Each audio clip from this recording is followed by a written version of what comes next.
How to private your Facebook account. Well, Facebook isn't like Instagram that you can just click on one button and everything is private. You will need to go in and modify the settings. So first you will click on the three dashes in the top right hand corner, scroll down, and there you can click on privacy shortcuts. And then you'll click on privacy settings. Here you can decide who can see certain things on your Facebook page.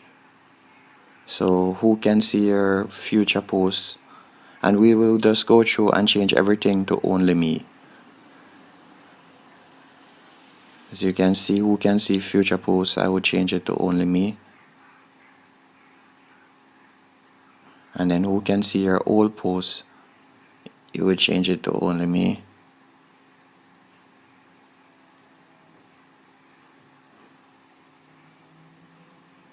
You just scroll down.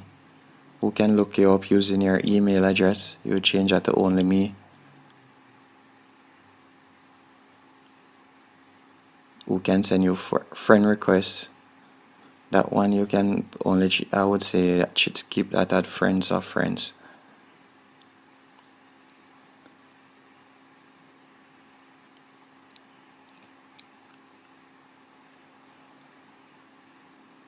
And we'll go through and change everything to only me. That's basically it, and that's how you would private your Facebook account. Hope you found this video informative. If you did, be sure to hit the like button and subscribe.